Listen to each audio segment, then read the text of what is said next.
Amen. Handa na po ba ang bawat isa sa atin? Ako po handa na ako eh. Ihanda po natin ang puso natin dahil alam po natin na ang salita po ng Panginoon ay matalas. Amen. Message po natin sa gabing ito, salitang walang kabuluhan. Amen. Sabihin po ng bawat isa, salitang walang kabuluhan. Amen. So kung handa na po ang bawat isa sa atin, akin na pong tinatawagan ang mensahera po ng Panginoon sa gabing ito, si Pastora Agnes Aguilar. Palakpakan po natin ang Panginoon.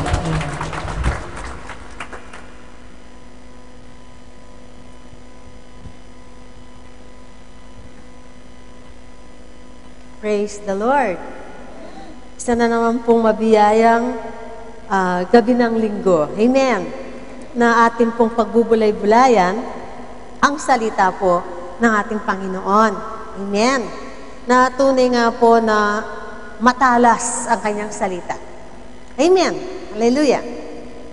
Sa oras na ito, buksan po ninyo ang inyong mga Biblia sa Mateo 12:36. At sinasabi ko sa inyo na ang bawat salitang walang kabuluhang sabihin ng mga tao ay ipagsusulit nila sa araw ng paghuhukom. Purihin po ang Panginoon sa kanyang salita. Tayo po ay manalangin. Panginoon, sa oras na ito, patuloy po kaming nagpapasalamat dahil sa pagmamahal mo po sa amin, Panginoon. Kaya nga po, sa araw na ito, Panginoon, o sa gabing ito, na amin pong muling pagbubulay-bulayan ang iyong banal na salita, basbasan mo po ang kapulungan. Basbasan mo po ang iyong abang lingkod, sapagkat ako'y gagamitin mo lamang, Panginoon, dahil kayo po ang aming tagapagturo. Salamat po, Panginoon. Ito po ang aking samo at dalangin. In Jesus' name, Amen. Amen. Hallelujah! Alam po ninyo, sa pagpasok ng isang tao sa isang sambahan, may dalawang uri lang po yan. Unang-una, ang isang uri ng tao na pupunta sa isang bahay-sambahan, ang iisipin niya ganito, ano kaya ang magagawa sa akin ng sambahang ito? Malaki kaya ang magiging pakinabang ko? Titingin niya, sino kaya ang unang-unang mabibiktima ko? Kapag ganoon ang ginawa mo, lugi ka na. Amen. May isa pong kapatiran na nag-testimony, nandoon po sa Philippines. Ang sabi niya, ako po ay naririto. Ang sabi niya, iniwan ko ang aking asawa. Siya po ay nanganak. Ni wala man po siyang pagkain. Ni wala man po kaming bigas. Kapapanganak po niya, sabi niya ganon, namatay pa yung baby. Kaya ngayon po, sabi niya, hindi ko alam kung ano na ang nangyayari sa aking anak. So ako naman po, dahil siguro, ugali ko na po yung mahawain. Ang ginawa ko po, lumapit ako sa mga women's. Pagkakataon na ninyo ito, sabi ko, na magbigay sa mga nangangailangan. Di ba ang sabi ng Panginoon, yun daw pong pagbibigay sa mga may hirap ay parang pinapautang mo ang Diyos. Agad naman po silang nagbigay at pinuntaan po namin yung tao sa kanilang bahay. Nakita po namin yung abang kalagayan nila. Talagang nakakaawa. Yung asawa niya, nakahiga. Tapos, wala man lang silang isasaing. So, nagligom po kami sa mga kababaihan at nagbigay po ako ng personal. Nung pong pinanalangin namin afterward, sabi ko ganun doon sa kapatiran na nag-testimony, hayaan mo, sabi ko, babalik ako rito pagdadala ko ng mga biskuit ng asawa mo. Abay, hinabol po ako. Kailan kayo babalik? Kailan nyo ibibigay? Medyo po ako. Sabi ko, ba't ganoon? Sabi ko, nabigyan na namin siya tapos ganoon ang ginawa niya. So, ganun pa rin po. Ganun na lang din po yung habag ng ibang kapatiran, nag-supply po. Ilang buwan po ang nakalipas, hindi na sila nag-a-attend. Nabalitaan po namin, nag-a-attend pala sa kabila. Na ganun na naman po yung kanilang testimony na walang-wala sila. Alam po ninyo hanggang ngayon, ganoon ang nangyayari sa taong yon. Kaya nga po, siguro sa mga nadala na, nadalang mga kapatiran, kahit na ano pang sabihin niya, hindi na sila naniniwala. Kasi unang-una, bakit hindi nga siya magtrabaho? Malakas silang mag-asawa, bakit hindi sila magtrabaho? At meron na naman pong isang kapatid o family na nagpunta roon. Kasi nga po ang sabi ni Apostol, kayong magkakapatid, tayong magkakapatid, magmahalan, magmalasakitan, magbigayan.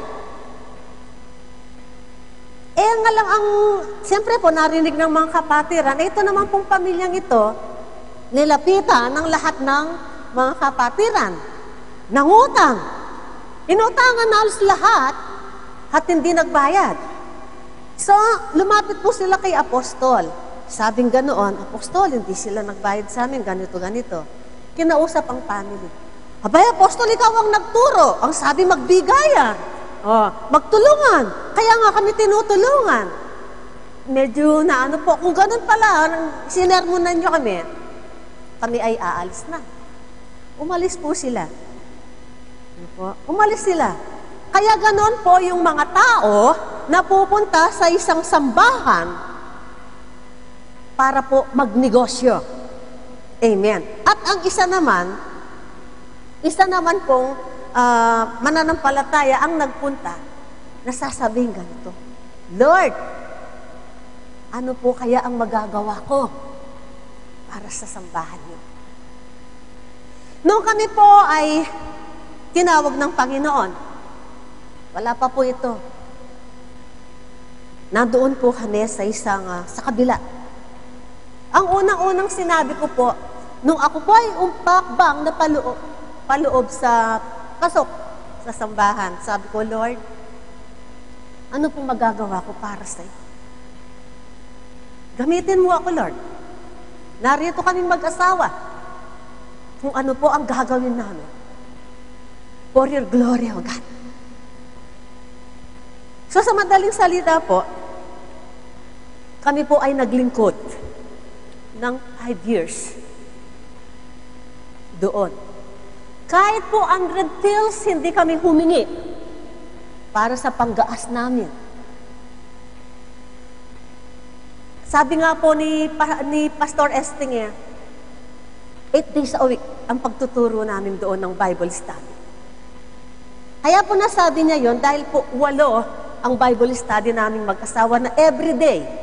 Yung pinakalas nga po, mula po alas 12 hanggang alas 2, nagtuturo kami. Kami na lang po ang nasa daan pag umuwi kaming mag-asawa.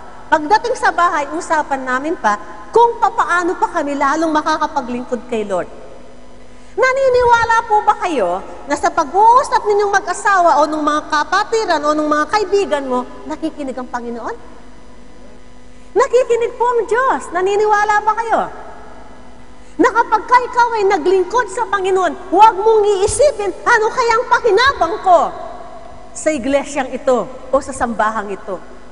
Ang lagi mong iisipin, Lord, anong magagawa ko para sa'yo? Amen. Kaya nga po, dahil kaming mag-asawa talaga pong hindi namin sinabing ang hirap, nakakapuyat, nakakapagod. Never! Hindi po kami nagsalita na ganoon. Basta po ang salitahan po naming mag-asawa, alam namin ang Diyos ay buhay. Kaya nga po sa loob ng 5 taon na aming paglilingkod, may ginawa po ang Panginoon. Unang ginawa ng Panginoon, alam ng Panginoon ang ginagawa ng bawat isa. Naniniwala ba kayo? Lahat ng ginawa mo, naka-record yan. Lahat ng ginawa mo para sa Panginoon, alam ng Diyos yan. Ang Diyos ay hindi siya tulad ng tao na walang utang na loob. Ang Diyos po marunong magbigay. Kaya nga po, nung kami po ay habang naglilingkod kami, nandun po may mga mabibigat na problema. Hindi namin tinitingnan ang mga problema. Ang tinitingnan po namin sa kabila ng problema. Dahil pag nalampasan namin itong trials na ito, alam po namin madadatnan namin ang Panginoon. Andun yung blessing. Andun yung tinapay sa kabila ng bundok, nagabundok na problema. Kaya nga po, ang Panginoon, siya po ay on time eh. Hindi po siya nauuna o nauhuli.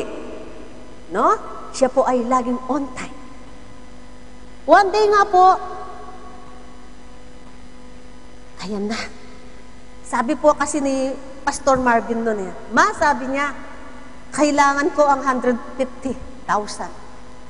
Kasi sabi niya ganoon, magbabandaw ako sa isang battery, kumpanya ng baterya, ng 150. Sabi niya ganoon. At ibibigay sa akin kahit ilang order ko. Sabi ko, anak, sabi ko, mag-pray ka lang. Andiyan ang Panginoon. Hindi po ako naligalig. Habang ako po ay nananalangin, pagbukas ko ng Bible ko, nabasa ko nga po yung Joel 2:25-26. Na ang sabi doon, siya daw po ang nagpadala, no? Dito po, basahin ko po sa Limbag Tagalog ng King James, sabi dito, Joel 2:25, at aking isasauli sa inyo ang mga taon na kinain ng balang, ng uod at ng mga kuliglig, at ng tipaklong na siyang aking malaking hukbo na aking isinugo sa gitna ninyo. Yan po, no? Siya rin pala. Siyang nagsugo at siya rin po ang magkakalubuli. Dahil sa 26 ang sabi niya, at kayo'y magsisikaing sagana at mga bubusog at inyong pupurihin ang pangalan ng Panginoon ninyong Diyos na gumawa ng kababalaghan sa inyo at ang aking bayan ay hindi mapapahiya kailanman. Tumawag po ako kay Pastor Marvin, anak, basahin mo yung Joel 2:25-26. Praise the Lord! Sabi, i-claim mo! I-claim mo! Sabi ko, ibabalik ng Panginoon yung nawala sa atin. Tamang-tama po, papaalis yung kaibigan niya, nun papauwi. Sabi ko nga po kay Pastor, Pastor, magkano pa yung pera natin? Papadala natin sa anak mo. Purihin po ang Panginoon, to God be all the glory, no? Si Pastor Esting po, mapagmahal na ama yan. Sa pangangailangan ng mga anak, kahit wala na kaming makain, talaga pong ipapadala. Sabi niya, meron pa tayong 50 dinars. Halika, sabi niya, kunin natin para kahit ito lang yung maipadala mo sa anak mo. Pagpunta po namin sa bangko, alam po ninyo, nagwi-withdraw si Pastor Esting. Ang tagal! Sabi ko, bakit ganoon? Ang tagal niya. Inubos niya yung pera sa bangko. Pero paglabas niya, sabi ko, bakit ang lungkot? Paglabas niya sa bangko, ganyan po ang lakad niya. Nakaganyan. Ito po ang sabi ko, nawala pa yata yung 50 dinars namin. Sabi ko ganoon. Pagpasok ko niya, anong nangyari? Nakurap ba yung 50 dinars natin sa ATM? Sabi ko, hindi. Sabi niya, bakit ang dami nating pera? Saan nang galing? Sabi ko, yan na nga. Sabi ko sa Joel 2:28, sabi 2:25-26, sabi ko, hindi, sabi niya, hindi natin magagalaw ito. Sabi niya, baka mamaya magkamali ang bangko. Makikiramdam muna ako, sabi niya, sa mga kasama ko sa trabaho, kung saan nang galing ito. Purihin po ang Panginoon. Yun po pala, 3 bonus namin. Amen! Hindi ka panipaniwala, pero sabi nga ng Panginoon, sabi niya, pupurihin ninyo ang aking pangalan na gumawa ng kababalaghan sa buhay ninyo. Kaya ang sabi ko, anak, sabi ko, purihin ng Diyos. Antayin mo magpapadala ng pera sa iyo. Tama ang Panginoon. Huwag ka lang magmarmor, huwag ka lang magsalita ng kung ano-ano. Napapagod na ako, kailan kaya bibigyan ng biyaya ng Panginoon? In His time. Sa oras ng iyong pangangailangan talaga ipagkakalob niya sa'yo. Amen! Hallelujah!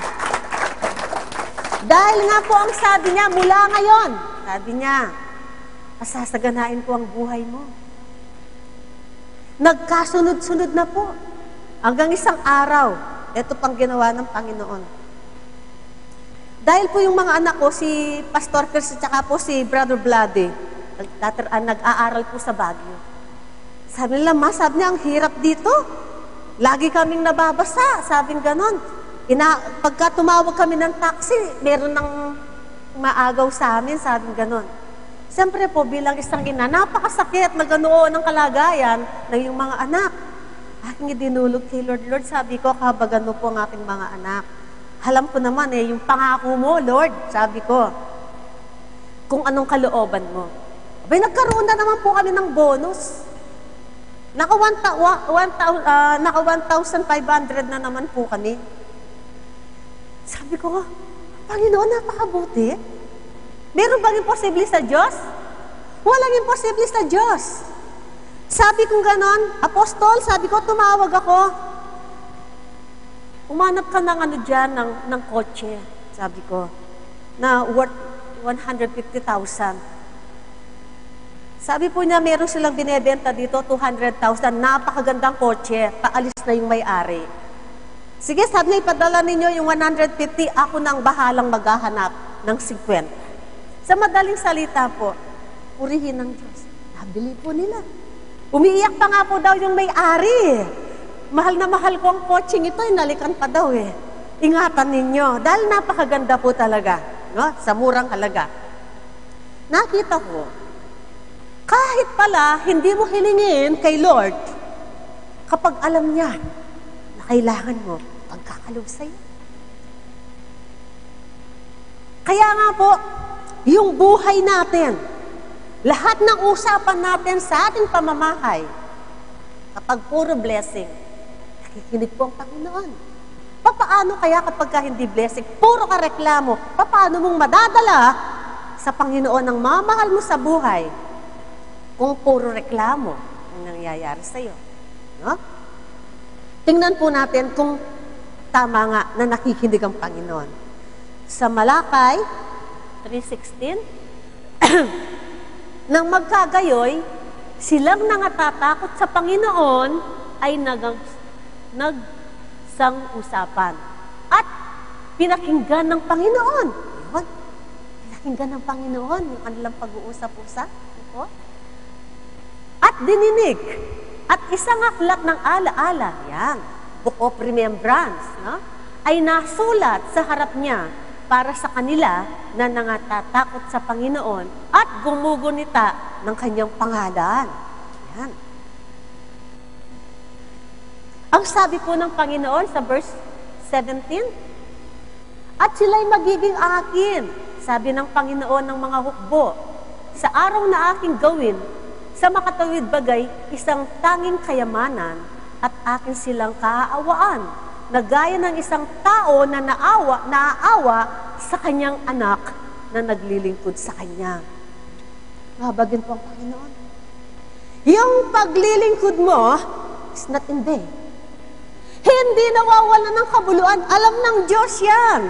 Nakasulat sa Book of Remembrance. Amen. Kasi po maraming nagsasabi sa atin, ano po, na sinasabi natin, bakit ganoon? Bakit yung hindi naglilingkod kay Lord, sila pang pinagpapala? Huwag mong kainggitan yung kapitbahay mo na pinagpapala. Huwag mong kainggitan yung mga kasama mo sa office na pinagpapala. Manalig ka sa Panginoon. Dahil lang sabi ng, bago po tayo pupunta sa 18, punta muna po tayo sa Malakyas 3. Malakay 3. Mamaya na po yan, pakiano lang. Yan ang sabi niya dito. Hinyong sinasabi, ang sabi ng Panginoon. Sabi po sa NIV, napakabigat ng mga katanungan niyo sa akin. Ang sabi niyo, kung sino pang palalo, sila pang pinagpapala. Ang inyong sinabi, sabi ng Panginoon, walang kabuluhan ng maglingkod sa Diyos. At anong kapakinabangan nito na ating iniingatan ng kanyang bilin? at tayo nagsisilakad na may pananangis sa harap ng Panginoon ng mga hukbo. Amen. 15, ang sabi po doon, at ngayon, ating tinatawag ang palalo na mapalad. Diba? Sabi nga ng Panginoon, napakabigat naman ng iyong katanungan. Ang sabi niyo sa akin, kung sino ang palalo, ay siyang pinagpapala. Oo, silang nagsisigawa ng kasamaan, ay nangagtayo. Oo, kanilang tinutukso ang Diyos at tumatakas. Yan. Yung mga nagsisitakas sa gawain ng Panginoon. Alam ninyo, malapit na dumating ang Diyos. Malapit na po. Nakikita po ninyo kung ano yung mga nangyayari sa buong daigdig. Kanina po napanood po namin ni Pastor Esting, sa Australia ba yun? Ayun, talagang lumubog na naman. Kahit siyang dako, dahil malapit nang dumating ang Panginoon. Amen. Hindi natin alam kung kailan o anong oras. Kaya nga po, sabi dito sa Malakias 3:18, ano po yung sinasabi doon? Kung magkagayoy, manunumbalik kayo at makikilala ninyo ang matuwid at ang masama. Yaong naglilingkod sa Diyos at yaong hindi naglilingkod sa Kanya. Tanungin mo ngayon ang sarili mo. Sasabihin mo, naglilingkod ako sa Panginoon. Ang tanong, ano nang ginawa mo para kay Lord? Ang pamilya mo, di ka makapagsulat sa kanila ng Word of God o tatawagan mo, na ipakilala mo kung sino ang Diyos. Ginawa mo na ba yun? Dahil tulad ng nasusulat, ano po? Ang lahat ng ginawa mo, nakasulat sa Book of Remembrance. Amen. Praise the Lord. Kaya nga po ang sabi dito,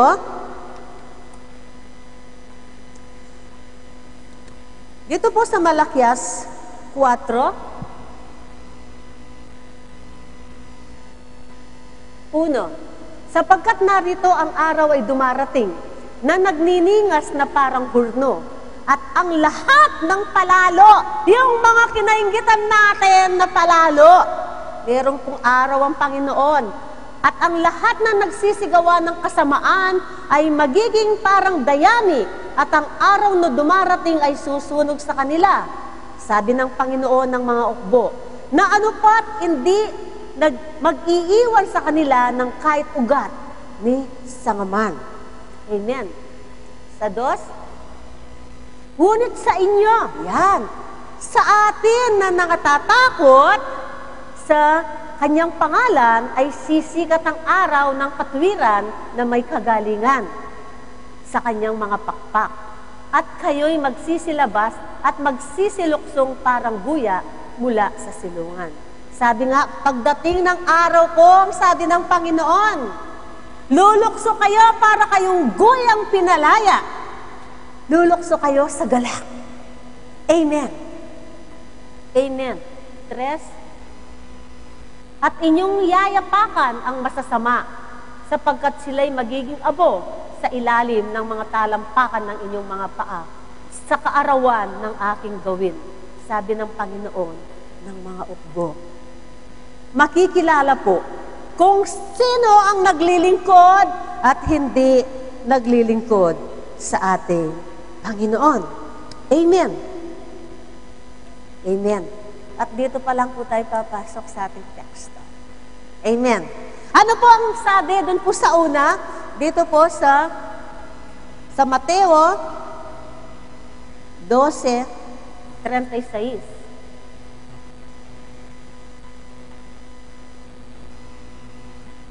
At sinasabi ko sa inyo na ang bawat salitang walang kabuluhang sabihin ng mga tao ay pagsusulit nila sa araw ng pag-uukom. Amen. Kaya po, dapat nating idalangin. Idalangin natin yung ating mga sarili para makaiwas sa mga ganitong pangyayaring masama. Kaya nga po sabi sa awit 141:3, ano pong nasusulat doon? Maglagay ka ng bantay, o Panginoon, sa harap ng aking bibig. Ingatan mo ang pintuan ng aking mga labi. Amen. Para hindi pala tayo magkasala, dapat pong ipanalangin na ipabantay natin sa Panginoon. Para sa araw ng paghukom, wala po tayong ibibigay sulit na ginawa nating masama. Unang-una, yun pong tinatawag na Book of Tears, makikita po natin sa awit 56, verse 8. Iyong isinaysay ang aking mga paggala-gala. Ilagay mo ang aking mga luha sa iyong botelya. Wala ba sila sa iyong aklat? Meron po. Amen. Sa Book of Tears. Yung mga pinuluha mo. Yung mga nagpaluha sa iyo. Meron po palang book yun. Lahat ng ginawa mo. Lalo na yung para bang wala kang katarungan. Na may sinabi sa inyo ng masama, na hindi mo maipagtanggol lang yung sarili. Amen? Yun bang gusto mong lumaban, pero wala kang magawa. Alam po ninyo, ang Panginoon, naniniwala ba kayo na ang Diyos ang gaganti? Amen. Kasi po, hanggat hindi natin nararanasan ng mga bagay na ganito, hindi natin alam kung ano talaga ang gagawin ng Panginoon. Isang araw po, namalengke ako. Sabi ko doon sa tindera, saan ba ako yung puro chocolate, yung walang mani o ano, sabi ko, yung puro. Abay, ang init ng ulo sa akin ng ano, instead po nasagutin ako, lumayas ka nga dyan, sabi niya, tinulak niya ako. Sabi niya sa akin, alis ka dyan, sabi niya, istorbo ka. Bakit kaya nagagalit doon? Hanggang sa tinulak niya ako, napano po ako. Dahil umiiyak ako, kasi nakatingin sa akin yung lahat, kakampipan niya yon. Siyempre po, katabi niyang tindahan. Nung umuwi po ako, umiiyak pa ako. Umiiyak talaga ako, Sabi ni Pastor, bakit ka umiiyak? Tinulak ako, sabi kong gano'n. Napakasama ng babaeng yun, sabi kong gano'n. Halika, balikan natin, sabi niya. Tumawag po kami ng pulis. Parang kinampihan pa siya ng pulis. Para po walang sigurong salitaan pa, sabi po ni Pastor, nagbalik kami dito, ihingi ng tawad ang asawa ko. Siyempre, lalo po ako nasaktan, Kasi instead na po, sabi ko, Lord, talaga, wala akong katarungan, sabi kong ganoon. Alam ko naman nandiyan ka, Panginoon sabi ko pong ganoon. So sa madaling salita po, bigla po nabalitaan ko, yung pulis na kumampi sa babae na baril. Yun pong babae na nagtulak sa akin, nasunog po yung candy store niya. Naganti po ang Panginoon. Kaya huwag kang malungkot kung hindi ka man makakilos, hindi ka makaganti, ang sabi ng Panginoon natin ng paghihiganti. At one day nga po, isang kapatiran sa wala pa po yung Jesus Christ, mga balilit pa lang mga anak ko. Meron po kasi nangutang sa akin na isang kapatiran. Yan, regarding utang. Hindi masama ang mangutang, pero dapat magbayad. Amen. Nasaktan po talaga ako dahil yung taong ito, lumapit po ako sa pastor. Sabi ko, kasi nga po, dahil nga po nasaktan ng damdamin ko, instead na yung babaeng ito, ipagtanggol ako, yung isang kapatiran na elders, ang sabi po niya, nandun kami sa kapilya, ganyan niya ako, "Oy, gusto mo makapag-away doon ka sa labas," sabi niya sa akin. Sabi naman ng asawa ng pastor, "Huwag ka na sumagot," sabi po sa akin. "Baka umalis sila." Sabi niya ganon, "Mawawalan tayo." Mayaman mayaman. Di po ako kumibo, umiyak na lang ako. Hanggang sa hindi na po ako nag-attend. Nag-attend po ako sa kabila. Nagpasaring pa. Kaya umalis dito si Agnes, sabi niya, para sirahin ang ating iglesia. Masakit po talaga ang naramdaman ko. Pero pumunta po yung head pastor noon sa Amerikano. "Nabisyon kita," sabi niya sa akin. "Nakita kita umiikot ka sa isang balloon, sabi niya sa akin, umiiyak, anong problema mo? So sinabi ko po, yung dahilan, Kasi po, ang hirap po kasi sa babaeng ito, sinaraan ako sa mga bayaw ko, nagbayad na ang kapatiran, sabi ng asawa mo, sabi sa kanya, hindi pa siya nagbayad. Hoy, magtapat ka sa akin, sabi po ng mga kapatid ni Pastor, saan mo dinala yung pera? Kaya nga po, humihingi po ako ng tulong sa mga elders doon. Instead pong tulungan ako, dinuro-duro pa ako. Alam po ninyo, one day, lumabas ako sa labas. Nakita ko po itong nagduro-duro sa akin ito. Ganyan pong lumakad, Sabi ko, Lord, ito na ba ang ganti mo? Totoo. Totoo. Kaya kapag wala ka talagang magawa, hindi ka makaganti, umiyak ka sa Panginoon. Dahil may book of tears. Amen. Hallelujah. Amen. Purihin po ang Diyos. Kaya nga po dito po sa Mateo 15, sabi po dito sa 18, datapwat ang mga bagay na lumalabas sa bibig ay sa puso ng gagaling at siyang nakakahawa sa tao. Alam po niyo, nagsisiyak talaga Kasi ako rin po nagkaroon ng kasalanan kay Lord. Yung na-share ko sa mga women's. Kasi nga po yung kapitbahay namin, ninang pa po ni Pastor Chris. Kapag ka po may pinapagawa ako sa bahay namin, nagagalit. Pinagawa ko po yung bakod. Sabi niya, hoy, bawal sa akin ang amoy niyan. Yung banda sa amin, sabi niya, wag na niyo spray, sabi niya. Ginawa naman po namin. At isang araw, nagpa-termites po kami. Gumawa po siya ng bato, kinalantog po yung namin. Tapos kung ano-anong sinasabi. Wala po ako. Tumawag po si Nelly sa akin. Sabi po sa akin, Ma, sabi niya, itong kapitbahay natin, didimanda daw tayo. Bakit? Nagte-termites daw tayo, bawal sa kanya, baka daw pinapatay natin siya, sinasadya daw. Umuwi po ako. Nagpunta ako sa office. Sabi ko, bawal ba ako magpa-termite? Sabi ko ganon. Kasi po isa sila sa mga, ano ba yun? Yung tagapayo doon. Sa homeowners. Nagpunta ako sa office ng homeowners. Tapos, sabi ko, pambihira yung mga taong yan Dapat maging good example sila. Sabi ko, bakit ganon? Bawal ba magpa-termites? Ay, hindi po. Sabi ko ganon. Gusto niya patulang ko na ako. Para po na ako Patulang ko na, sabi ko. Sige, sabi ko, bababa ako sa pagkapastora ko, papatulang ko yon. Ano masama pala yun? Binabantayan ng Panginoon ng bibig. Lahat ng lumalabas sa atin, nagmumula sa puso, binabantayan ng Panginoon. Mula po noon nilagnat na ako. 1 month po akong nilalagnat hanggang sa nakarating dito. Nagsisi po ako. Diyos ko, sabi ko, patawarin ninyo ako. Kasi nga po, kung nasasabi ko sa Panginoon, Lord, sa iyo ako nananalig. Tapos sa isang iglap, bababa ako. Diba? Bababa ako para patulan yung taong yon. Nagsisi po ako. Purihin ang Panginoon. Pinatawad ako, naalis ko yung lagnat ko. Kaya, sabi nga sa awit, diba? Babantay mo sa Panginoon yung lalabas sa iyong bibig. 19. Sapagkat sa puso ng gagaling ang masamang pag-iisip. Yan. Yung mag-iisip ka ng masama sa isang tao, wag po, dapat magpalinis ka ng mind. Amen.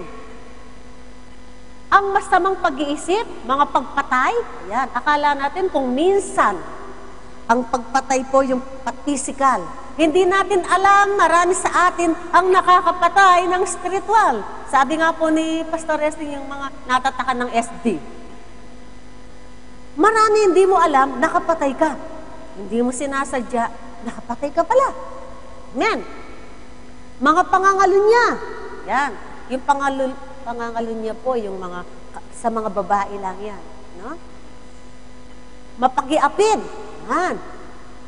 Mga magnanakaw. Yan, mga magnanakaw. Minsan kumukuha ka ng ballpen sa office. Kumukuha ka ng typewriting. Ito lang naman Iba, may sinabi pang Panginoon na kapag nagnakaw ka, kapag maliit na bagay, hindi ka nagnakaw. O, kung halimbawa, isa kang beautician, kumukuha ka ng isang cutex. Kumukuha ka, kung ikaw ay barbero, kumukuha ka ng mga gulting, o kung ano-ano pa.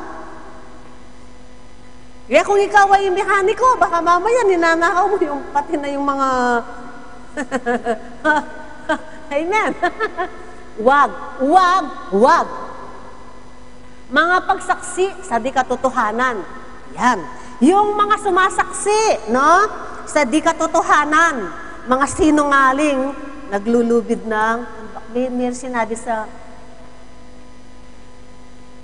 yung inaano yung, gumagawa sila ng mga usapin na masama. Amen. At kahit na masama ang ginawa ng kaibigan mo, dahil kaibigan mo, kinakampihan mo yan, tinotolerate mo siya. Okay lang yan, tama yan. Ay, hindi siya magnanakaw, Alam mo, kapag ikaw ay sumaksi ng kasinungalingan, kung nagkasala yung kaibigan mo ng isa, dalawa na ang kasalanan mo. Kaya nga sabi dito, yung pagsaksi sa di katotohanan, mga mapamusong. Yan. Yung po palang mapamusong, hindi maganda. Yung mga mapang-asar, yan. Marami po kasi akong naririnig, may mga taong mapang-asar Amen, meron pong ganoon. Nambubuisit. Sabi nga po sa Kapampangan, no? Mapabuisit. Tuwang-tuwa sila kapag gumagawa sila ng ganoon. Hindi po pala maganda yon, no? Yung nagsasalita ka ng hindi maganda, yung mga idle word na binabanggit natin, yung salitang walang kabuluhan, ibibigay sulit natin yan sa Panginoon. Bawat binigkas ng ating bibig, meron pong kabayaran. Kaya dapat ingatan mo kung ano man ang lumalabas sa bibig mo. Para sa ganoon, sa pagbibigay sulit mo sa Panginoon, maganda ang ibibigay sulit mo. Sabi nga po, di ba? At sinasabi ko sa inyo na ang bawat salitang walang kabuluhang sabihin ng tao ay pagsusulit nila sa araw ng paghukom. Amen. Nalalaman po natin, no, na hindi na natin pwedeng bawiin. Kapag nasabi mo sa isang tao, hindi mo na mababawi. Kapag ikaw ay pinagsalitaan mo siya sa publiko o saan man, napahiya siya, hindi na mababawi yun. Hindi na. Nabigkas mo na Amen. Kaya dapat po, bawat bigkasin natin, ingatan natin ang ating bibig. Dahil magbibigay sulit ka sa Panginoon. Siguro po, kilala po natin si Esau at si Jacob. Nandoon pa sa sinapupunan ng kanilang ina, nag-aaway na. No? Diba? Kahit na po sa iglesia, pag nakikita nilang tumataas na yung antas, iilahin yan, iilahin. Amen. Para bumaba. Ilahan. Dito nga po sa Genesis 25, anong nasusulat? 29:34. At nagluto si Jacob ng lutuin at dumating si Esau na galing sa parang at siya'y nang lalambot. Si Jacob po kasi nanatili po siya sa kanyang ina sa tahanan, nagluluto. Ito pong si Esau ay mangangaso. Sa gubat po ang kanya pong hanap buhay. 30. At sinabi ni Esau kay Jacob, ipinapanik ko sa iyo na pakanin mo ako niyang mapulang lutuin. Sapagkat ako'y nang lalambot, kaya tinawag ang kanyang pangalan na Edom. Edom. Amen. Ito po kasing si Jacob, kaya nga po Jacob ang ipinangalan sa kanya. Ibig sabihin, ang kahulugan po ng Jacob ay Kapamiray, Mandaraya. Mandaraya. Amen. Dito po sa 31,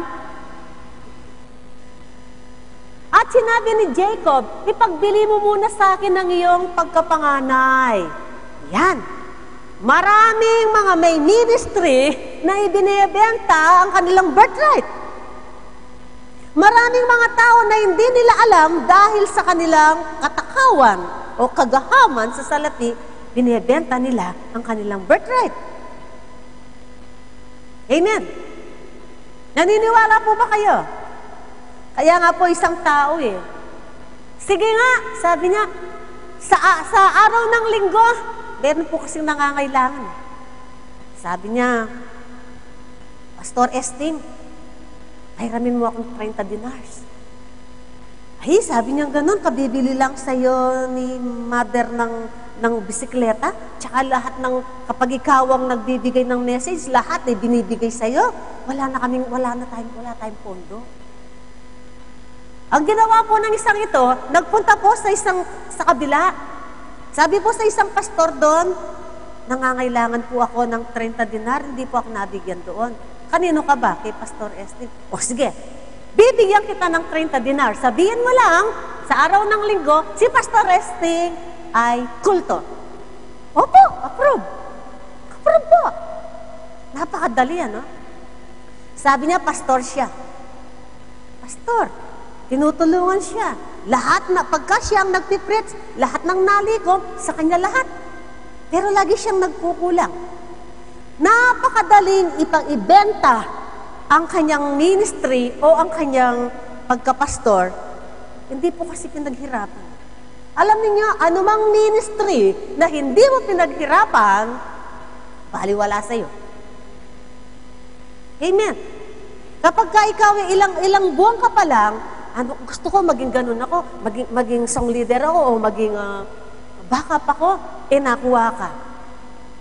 Nagka-problema ka. Ang dali mong tumalikod kasi hindi mo pinaghirapan. Naniniwala ba kayo kapag hindi mo pinaghirapan ang isang bagay, hindi mo pahahalagahan? Nung ako po kasi ay nag-aral sa Berea, siyempre po talagang nag-aral ako. Araw at gabi. Sabi ko nga po, lagi ko sinasabi sa eskwela, nung nag-aaral ako, pasalamat ako kung makakakuha ko ng 77. Puro pasang awas, 75. Nung mag-college po ako, 1.75. 3.75. Ganun ang nakukuha ko. Pero, nung ako po yung nag-aral, nag-isang akong laude ako. Sabi ko, praise the Lord. At nung binigyan po ako ng mga certificate, yung mga parangal, minahal ko. Minahal ko, bakit? Pinaghirapan ko Hindi katulad ng mga ibang mga kasama ko, nangongopya, nangongodi ko. Word of God, nag-aaral kayo, mangongodi ko ka. Kaya nga po, yung kanilang mga certificate, makikita mo, nandun lang sa sulok. Ay, ako po, hindi. Dahil talagang pinaghirapan ko. Nakasabit po, nandun po sa kwarto. Makikita ninyo yung mga parangal na nakuha ko. Bakit? Kasi po, pinaghirapan ko talaga Amen. Kasi nagagalak ako. Lord, salamat po. Pero kung ikaw ay nangopya lang, tapos meron kang certification, ano kaya magagalak ka kaya? Hindi mo hindi pinaghirapan. Kaya nga sa mga pastor na na-o-ordain na hindi sila karapat-dapat, kung sila po ay tumalikod ay gayon na lamang. Dahil hindi sila naghirap. Tatalikod dyan. Ayoko na. Dyan na kayo. Nagkamali lang ng konti, hindi lang nabigyan ng allowance. Ayoko na. Doon ako sa kabila. Abuti doon. May bayad. Yan. Ganyan lang pala. Ganyan lang pala. Para sa kanilang gawain ng Panginoon. Kung tumalikod, wala lang. Hindi nila alam, mayroong araw ng paghuhukom. Magbibigay sa ulit tayo. Kapatid. Dapat pangalagaan natin ang gawain ng Panginoon. Ito ay isang napakahalaga sa buhay natin. Na hindi mo dapat itapon. Kung gusto mo may ministry ka ngayon, kinabukasan, ayoko na kasi ganoon sila. Pero kapag naghirap ka na bago makarating dyan, pangangalagaan mo yan. Mamahalin mo. Tingnan mo yung mga iba na nabigyan ka agad. Nasaan sila ngayon? Wala sila. Yung mga napakiusap lang, wala sila. Bakit? Kasi sila naghirap. Amen. Kaya nga po, dito po sabi nga po ni Jacob, ipagbili mo muna sa akin ang iyong pagkapanganay. Sa 32, at sinabi ni Esau, narito, ako'y namamatay, at saan ko mapapakinabangan ng pagkapanganay? Yan. Naririto ako, namamatay ako sa gutom. Gusto kong mag-abroad para makabili ako ng bahay. Sabi ni Apostol, huwag kang mag-abroad. Kasi wala ka nang mapapala, uuwi ka rin ganyan eh. Mag-ministry ka, huwag mong iwanan dahil effective ka. Ayoko, pupunta na lang ako sa kabila. Mabuti pa doon sa tatluan eh, walang bawal. Mas gusto nga nilang mag-abroad ako para makapagpadala ako. Amen. Walang pakinabang eh. Anong pakinabang ko dito? Hindi naman ako nagsusweldo. Kaya nga po ang sinasabi ko, in right time, in His time, pag kailangan mo, ibibigay ng Panginoon. Mabibigla ka na lang. Amen! Hallelujah! Buhay ang Diyos. Hindi siya patay. Lahat ng ginagawa mo, hindi lingid sa Kanya. Lahat ng ginawa mo para sa Kanya, nakasulat yan. Amen. Kaya nga po, may mga pastor, may mga workers na tumatalikod sa sandaling ng paghihirap. Ngayon, kung ikaw ay isang worker, o ikaw ay isang tagapagturo, o ikaw ay isang pastor, kapag naghihirap ka, question mark ka. Dahil lang sabi ng Panginoon, di ba, nasusulat sa book of Isaiah, matanda na ako mula pagkabata, ang sabi po ni King Solomon, wala pa akong nakita sa balat ng lupa ng anak ng Diyos ay naging hampas lupa o ang anak ng Diyos ay nanghingi ng tinapay. The Lord is our shepherd. I shall not want. Hindi tayo mangangailangan dahil kasama natin ang Panginoon, siya ang ating pastol. Alam niya yung ating mga pangangailangan. Amen. Dahil lahat ng ginawa mo, kapatid, babayaran ng Diyos yan. Tandaan mo, hindi siya katulad ng isang tao na nangako na hindi gagawin. Amen. Sabi ng Panginoon, hindi kita iiwan, hindi kita pababayaan. Amen. Hallelujah. Dito po sa 33, at sinabi ni Jacob, isumpa mo muna sa akin. At isinumpa niya sa kanya at kanyang ipinagbili ang kanyang pagkapanganay kay Jacob. Marami pong ganoon, ano? Binebenta yung birthright para sa mamon, no? Sa sinasabing pera. Na alam natin, sinabi po ng isang lingkod ng Diyos, hubad akong isinilang ng aking ina, hubad akong babalik sa Kanya. Sa ating Panginoon. Amen. Amen. Totoo po ang lahat ng nakasulat. Totoo yun. At mangyayari. At mangyayari. Ang pakinabang lang natin ay ang paglilingkod sa Panginoon. Dahil tayong lahat ay haharap sa Kanya. 34, at binigyan ni Jacob si Esau ng tinapay at nilutong lentehas at siya'y kumain at uminom at bumangon at yumaon. Gayon ni walang halaga ni Esau ang kanyang kapanganay. Amen. Ganyan ka ba, kapatid? Kapag nahihirapan ka na, ayoko nang maglingkod. Ba't pa tayo maglilingkod kay Lord? Tingnan mo nga yung buhay natin. Nagko-question ka, questionin mo ang sarili mo. Ano kaya ang katayuan mo sa Panginoon? Sabi nga ni Pablo, akala mo nakatayo ka pero nakabuwal ka. Everyday nandito ka. Akala mo nakatayo ka, nakabuwal ka pala. Amen. Lagi mong saliksikin ang iyong puso. Nasaan ka? Ano nang ginagawa mo? Para sa Panginoon. Meron ka bang ginagawa para sa Panginoon? Yan. Dapat po may kabuluhan ang ating buhay. Amen. Amen. Ganun nga po, ibinigay ang kanyang pagkapanganay. Ni walang halaga. Ni walang halaga.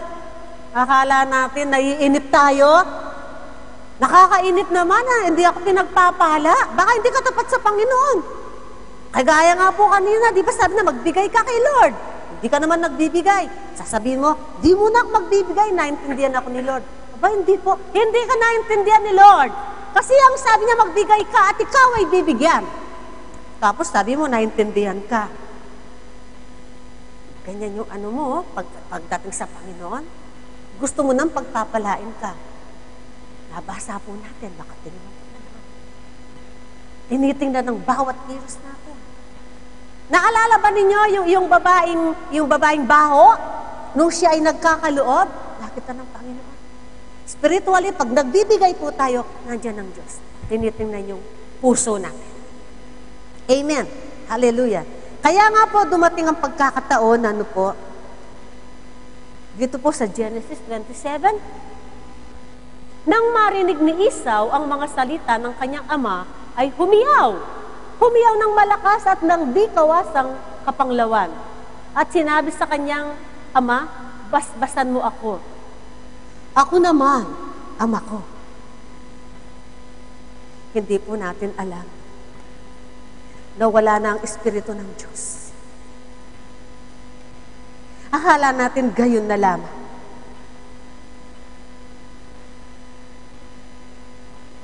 Sabi ni Esau, basbasan mo ako, ama. Hindi ba niya nalalaman? Ibinenta niya, ipinagbili niya sa isang lentehas, na lutong lentehas, ang kanyang pagkapanganay. Tayo kasi, kung minsan hindi natin alam, binibenta natin yung ating pananampalataya. Amen. Madalas nagagawa natin yan, hindi natin sinasadya. Kasi nga, minsan hindi natin alam, baka wala yung Holy Spirit sa'yo. O baka hindi mo kilala ang Diyos. Kilala mo ba ang Diyos? Kung kilala mo ang Diyos, kahit anong mangyari sa iyo, sa Kanya ka pa rin nakahawak. Amen. Kapag kilala mo ang Diyos, hindi mahirap ang magkalit.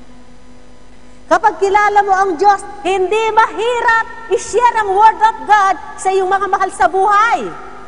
Amen. Praise God. Hallelujah. 35. At kanyang sinabi, naparito ang iyong kapatid sa pamamagitan ng daya. Si Mandarayan po. At kinuha ang basbas sa iyo. Amen. Amen. 36. At kanyang sinabi, hindi ba matuwid ang pagkakatawag sa kanyang Jacob? Sapagkat kanyang inagawan ako nitong makalawa. Kanyang kinuha ang aking pagkapanganay, at narito ngayon kinuha ang basbas sa akin. At kanyang sinabi, hindi mo ba ako ipinaglaan ng basbas? Sakit ano po? Kasi binenta niya. Ganyan ang mangyayari sa mga Kristiyano na tumalikod. Pagdating ng panahon, ano kaya sasabihin ng Panginoon sa iyo? Kaya dito po muna sa 37, ano po sabi? At sumagot si Isaac at sinabi kay Esau, narito inilagay ko siyang Panginoon mo at sa kanya'y ibinigay kong lingkod ng lahat niyang mga kapatid. At sa trigo at sa bagong alak ay kinandili ko siya at sa iyo'y ano ngang magagawa ko ngayon? Anak ko, wala nang magagawa. Ang sabi ng mga mananampalataya, Panginoon, hindi ba kami nagpalayas ng demonyo? Hindi ba kami nagpagaling ng mga may sakit at karamdaman? Anong sabi ng Panginoon? Lumayo ka sa akin. Hindi kita nakikilala. Every day, nandito ka. Tapos pagdating ng pag-uukom, ang sabi ng Panginoon, hindi kita nakikilala. Bakit kaya? Ano kayang ginawa mo nga? Amen. Amen. 38. At sinabi ni Esau sa kanyang ama, wala na ba kundi isa lamang, basbas, ama ko? Basbasan mo ako!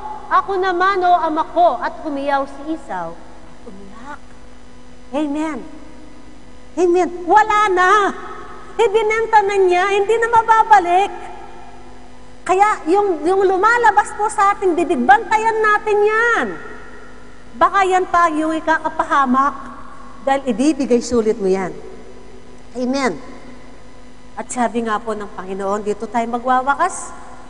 Sabi nga po ng Panginoon, di pangako ang Panginoon. Di ba nasusulat din po sa Mateo 24:13? Ang sabi niya, lahat ng magtitiis hanggang wakas ay siyang maliligtas. Pagtitiis. Dito pa lang, kapag katapat ka kay Lord, masipag ka sa kanyang gawain, hindi ka nangihinawa, hindi ka kung ano-anong sinasabi mo, pagdating mo, ganyan doon, ganito, hindi na maliligtas ang mga mahal mo sa buhay. Sasabihin ko sa iyo, ay magulo sa namin, ganito. Paano mo sila mawiwin? Kung puro ka reklamo. Kapag ka ganon, palagay ko po, alam ninyo, hindi talagang kilala ang Panginoon kapag ganoon ang tao. Yung gusto nila, yung reward nila, makukuha na nila. Pero hindi nagpapabaya sa mga taong sumusunod. Kaya nga po, dito tayo magwawakas sa Revelation 3:10 and 11. Sapagkat tinupad mo ang salita na aking pagtitiis, ikaw naman ay aking iingatan sa panahon ng pagsubok. Yan. Na darating sa buong sanglibutan upang subukin ang mga nananahan sa ibabaw ng lupa. Di po ba dumarating na yung mga pagsubok? Biglang nagkakaroon ng mga baha. Biglang dumarating yung tubig. Maraming namamatay. Tagutom. Maraming nagugutom. Pero ang sabi ng Panginoon, tutulungan kita sa oras ng pagsubok. Dahil susubukan ng Panginoon ang lahat ng nananangan sa lupa. Hindi po ako ang nagsasalita. Kaya nga dapat ang gawin mo, kapatid, yung nasa iyo ngayon, panghawakan mo. Nakamit mo na, huwag mo nga hayahang mawala pa sa iyo. Dito po sa 11, anong sabi dito? Ako'y dumarating na madali. Malapit na pong dumating ang Panginoon. Darating na si Jesus Christ. Ayaw ba ninyo? Darating na siya. Amen. Panghawakan mong matibay ang nasa iyo upang huwag kunin ng sinuman ang iyong putong. Amen. Praise God. Panghawakan mo. Huwag mo nga ayahan. 10 taon kang naglingkod kay Lord, tapos siya 5 taon lang, bibigay mo yung putong mo. Sa kanya, hayaan mo ba yun? Kaya, habang nasa iyo, panghawakan mo, mahalin mo. Pasalamat kayo, may ministry ka, kapatid. Huwag mo nga hayahang mawala sa iyo yan. Dahil pag nagbigay, sulit ka sa Panginoon, anong ibibigay sulit mo? Panginoon, nakikinig lang ako, busy kasi ako eh. Maraming ministry. Sa prayer, ipanalangin mo yung mga mahal mo sa buhay, kapitbahay mo na sila'y maligtas, mag-share ka ng Word of God sa kanila. Malaking ministry. Amen. Kaya sa oras na ito, sabi ng Panginoon, huwag mo nga hayahan, panghawakan mo ang nasa iyo. Huwag mong hayahang kunin ng sinuman ang iyong putong. Amen! Praise God! Napakabuti po ng Panginoon dahil siya po'y patuloy na nagpapaalala. Nawa mabigyan kayong lahat ng tibay, na ang ating napag-aralan ngayon, lagi nating iisipin, paalala ng Panginoon. Huwag kang bibitaw ng salitang hindi mo muna inisip. Amen. Tayo pong lahat ay manalangin. Mayo. Panginoon, sa oras na ito, nagpapasalamat po kami sa iyong kabutihan. Salamat sa mga salita mo, Panginoon. Lord, nakikita po namin kung ano po ang aming pagkukulang. Hindi po kami Superman, Panginoon. Hindi po kami, Lord, kami po ay pangkaraniwan lang. But nagpupuri po kami, nagpapasalamat. Sa dinami-dami ng tao, isa po kami sa napili. Na pinagkatiwalaan mo, Lord, na i-preach ang iyong gospel, Panginoon. Lord, salamat po sa gabing ito. Ayahan mo, Lord, na ang mga salita mo na ipahid sa aming mga puso, Panginoon, para hindi na po mawala.